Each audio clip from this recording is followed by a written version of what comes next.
Europa. This morning, many of us have seen content shared on the social platform representing former U.S. President Barack Obama and his wife as the monkeys. This is something that was published by U.S. President Donald Trump on his Truth account. Do you consider this content as something that could be considered as a form of hate speech, racism? So something that big platform should remove in the EU under the DSA rules, or is just freedom of expression? So racism, hate speech, illegal content has no place online. Not because the Commission says so, because this is illegal in real life. We have a general principle, at least in Europe, which is that what is illegal offline, in real life, should be illegal online. I'll go a little bit deeper in a minute, but I'll start by saying that there is no difference in treatment, to the opposite. We take facts like they come to us, we take the platforms and the risks they pose exactly in the order and how they come to us, and we address all these risks. You're mentioning X. First request for information was for X.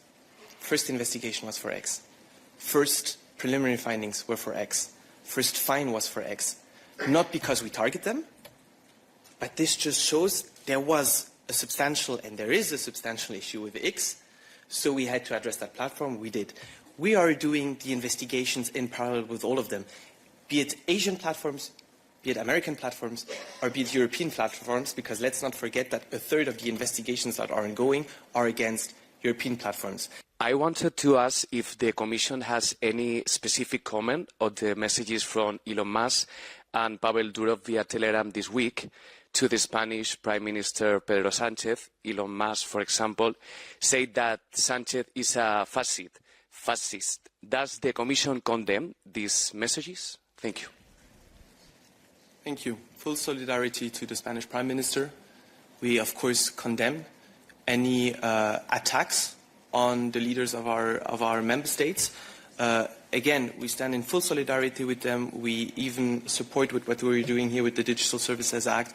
We support actions that are being taken at national level to hold these platforms accountable.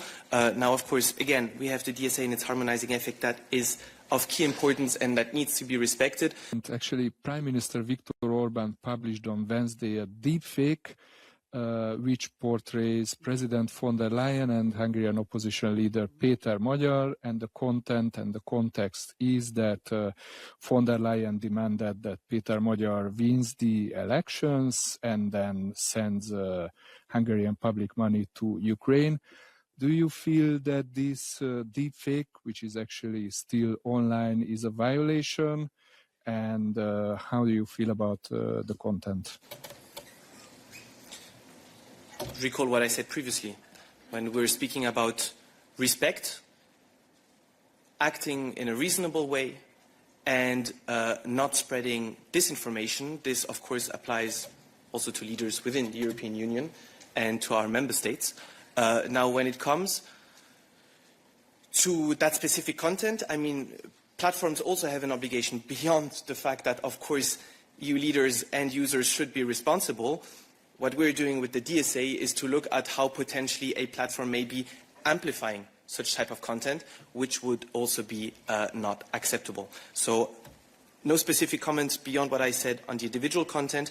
We, of course, take it from a platform's perspective, but we ask, of course, and we expect from EU leaders to treat everyone with respect and to post in a reasonable way and not to spread disinformation. Earlier this week, French President Emmanuel Macron sent his diplomatic advisor Emmanuel Bon to a discreet trip to Moscow to speak directly with the Kremlin. I know President von der Leyen met with Macron yesterday in Paris. So did they discuss this topic? Does the president support this re-engagement despite the fact that there is no unanimity between member states and the common position remains diplomatic isolation? So, no, this was not a topic discussed yesterday at the meeting between President von der Leyen and President Macron. But yes, there had been contacts regarding this visit by a representative of the French government. And as I've also had the opportunity to already say in this room a while ago, at some point there will have to be a contact with President Putin. And we would like it to be sooner rather than later if the conditions are met. But the issue is that pretty much we're not seeing any signals of willingness to really come to a deal, to really come to peace in Ukraine.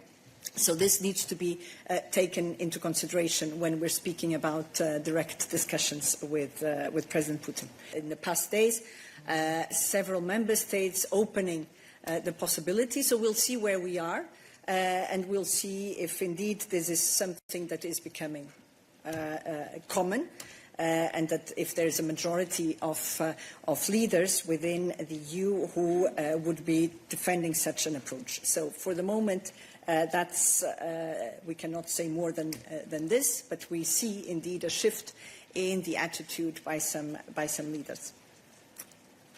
Yes. Tatiana Vysotska, European Pravda, Ukraine. My question is about sanctions. U.S. Treasury Secretary Scott Bessent said yesterday that any further U.S. sanctions against Russia, including Shadow Fleet, are dependent on the peace talks. And I'm wondering, maybe the delay with the announcement of the 20th package of sanctions by the Commission is also linked to the peace talks. Maybe sanctions are used as a leverage at the peace talks with Russia. Can you comment on that? And also, HRVP Kallas said that the goal is to adopt the sanctions before 24th of February, to the anniversary of the full-scale aggression against Ukraine. Is this target still realistic? Because it's only a little bit more than 2 weeks left to the date. Thank you. Thanks. Well, sanctions, we see sanctions as one means to indeed putting pressure on Russia to come to the negotiating table. So as a means to eventually have a condition to achieve the peace, the so much desired and longed for and deserved peace in Ukraine. So we are working very actively on the 20th package of sanctions. We had said that this should be ready soon. So let's see when exactly all the conditions are there for the adoption, but I can confirm that indeed also in the past days a lot of work has been going on this 20th package of sanctions, so I think we could expect it rather soon. Jelajahi cara baru mendapatkan informasi. Download Metro TV Extend sekarang.